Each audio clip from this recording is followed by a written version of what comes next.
From CBS News Bay Area, this is the Morning Edition. Thanks so much for joining us. It's Thursday, February 15th. Let's get started.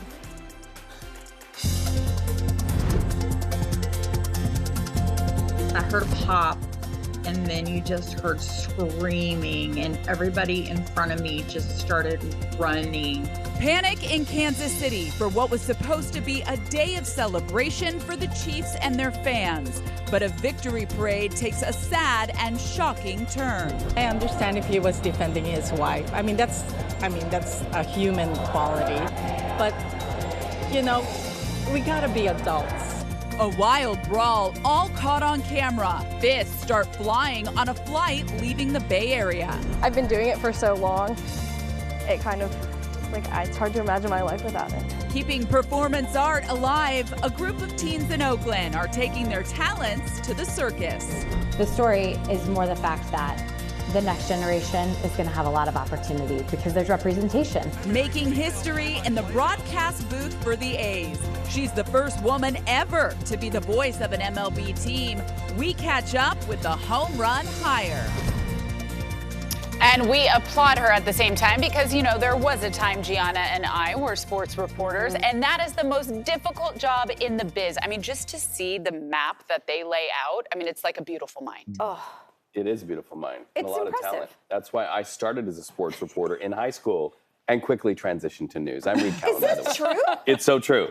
I would stand in the stands. My friend who knew sports would tell me what happened. I'd run across the street, put a dime in the payphone, and call it in on the radio during halftime. How are we just now finding this out? Yeah, and that lasted just until I graduated high school. But now you know. Well, now we do know. We like to hear the origin stories of it all. But yes, more power to women paving the way for other girls who have that dream as well. So good for you. Let's get a live look outside on this Thursday morning. And we had that wet weather yesterday and covered parts of the East Bay and the South Bay. And here's a live look at the Santa Clara Valley from our Black Mountain cam. And Jess, it's looking okay today. I see the sunshine sort of peeking through underneath the clouds. But we know that wet weather is back and headed, especially on what's going to be a holiday weekend for so many. Right. Big changes right around the corner. By the way, Reed, did you also do traffic? Because you crush it when Gianna's Oh, on. you're so kind. You know what? Nobody does traffic like Gianna. I was in the studio with you, and you just saw me reading what they produced. All right. Well, let's take a quick look at what's going on outside. This morning here in the Bay Areas, we're heading out the door, getting ready for whatever event or school or work event that you have today. We are waking up to the 40s and 50s, and we're off to a cool start, but at least it's going to be a dry day for us today. You can put the umbrellas away. We're seeing a little bit of light drizzle up in the North Bay, but for the rest of us, it's a dry afternoon ahead of us, and a similar trend into our our Friday forecast as well. Now in San Francisco, we're currently seeing cloudy conditions, 50s in the forecast there across the Bay Bridge, a similar trend, low 50s just across that beautiful Bay Bridge you can see live above me. And as we get a good look at our first alert Doppler compared to yesterday, man, this is a lot drier for us. We're going to see dry conditions lasting until our Friday evening forecast. And then once we head into this weekend, we're gearing up for some really heavy storms, calling for first alert weather days right around the corner. And here's that light drizzle I was talking about, mostly up in the North Bay. That'll start to dissipate as it moves its way throughout those mountains. Now, all the way into the afternoon hours we go today, we'll see light wind moving in from offshore with these clouds anywhere up to around 10-15 miles per hour. A lot lighter compared to yesterday. It's not until Saturday, though, as we gear up for that atmospheric river event, and that starts in the early morning hours, around 5, 6, 7 a.m. And then it's game on as we head into this weekend, because as we take a look at large-scale models, this storm has a lot of energy to it. And I'm going to break this apart and show you that timeline of this storm coming up in just a bit. For now, I'm going to send it over to you. All right, Jessica, thank you. There was a deadly crash early this morning on the Bay Bridge where 2 people did lose their life. It happened on the lower deck near the Treasure Island exit. It was just a little bit before 4 a.m. when investigators say a Mini Cooper stalled out. They called 911 while they were waiting. That's when a second vehicle, a truck, slammed into the car. 2 people in that Mini Cooper were killed. 2 other people were taken to the hospital with serious injuries. CHP has cleared the scene, but there are some backups for drivers heading into Oakland this morning. We're going to show you the maps right now, and you can see that backup is far back to that 280-101 connector. So North 101, there is a crash there near there at that extension as you head on to 101, getting over to eastbound 80, and looks like it's pretty slow until you get onto the deck itself. That's when traffic moves a lot better over over towards the East Bay. Now, on the flip side, this is the commute direction, that westbound ride heading over into San Francisco, and that is backed up this morning for anyone heading over into the city. San Mateo Bridge busy too. A little bit busier on the eastbound side, also likely because of a lot of people may have considered using this as their alternate to the Bay Bridge. So we are seeing some slow speeds, westbound especially, but eastbound as well. So do plan for that. And a pretty serious crash south 880, slowing things down for that commute out of San Lorenzo into Hayward this morning. It's near Tennyson Road, right where that connector is near 92.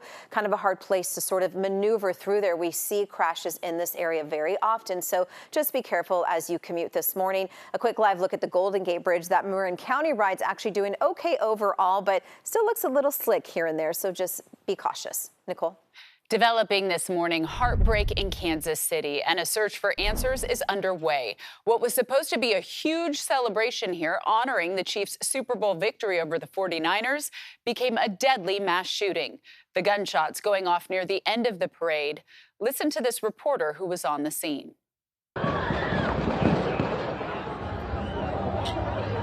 Guys, something's going on.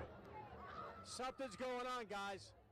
The shooting sent spectators running for safety. A radio DJ who was a mother of two was killed, more than 20 others wounded, including children. Kansas City's police chief says that there were more than 800 officers working the event, many helping people to safety and searching for suspects in the moments following the shooting. Spectators also jumping into action. 3 people were taken into custody and at least 1 firearm was recovered. We were here for a safe celebration. And because of 2 bad actors or more, it is why we're standing here today.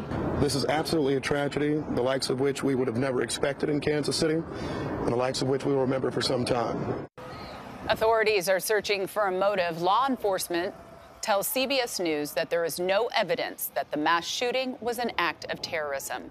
And Gianna, we're seeing a lot of reaction far and wide on social media this morning, just offering support and prayers. Yeah, it really is absolutely heartbreaking that this happened. The Kansas City Chiefs also putting out a statement thanking first responders and saying our hearts go out to the victims, their families, and all of Kansas City. The Chiefs players are sharing similar messages to the Kansas City community after the very sad and shocking turn of events at the parade yesterday. Kansas City Chiefs quarterback Patrick Mahomes wrote this on X, praying for Kansas City. He did this moments after the shooting happened. And tight end Travis Kelce, he says he's heartbroken, writing this on X. My heart is with all who came out to celebrate with us and have been affected. Casey, you mean the world to me. From the White House as well, we're hearing from President Joe Biden releasing a statement on the gun violence, saying in part, Jill and I pray for those killed and injured today and for our country to find the resolve to end the senseless epidemic of gun violence tearing us at the seams. And here in San Francisco, Mayor London Breed writes, what should have been a celebration is now heartbreaking. I've reached out to Mayor Lucas to offer our support and love during this difficult and tragic time.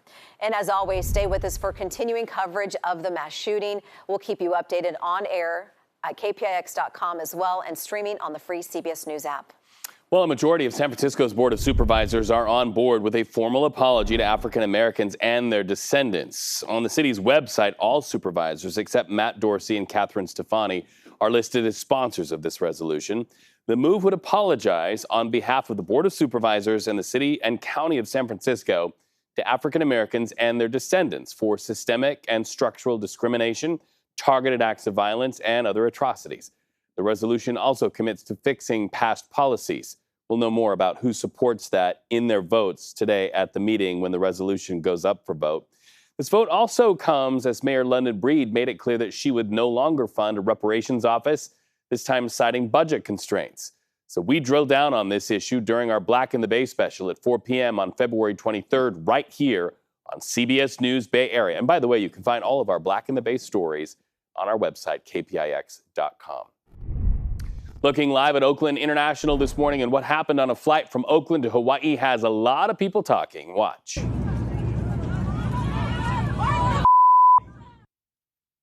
A flight to Kauai Monday, and 2 passengers started fighting. It took passengers and a flight attendant to pull them apart.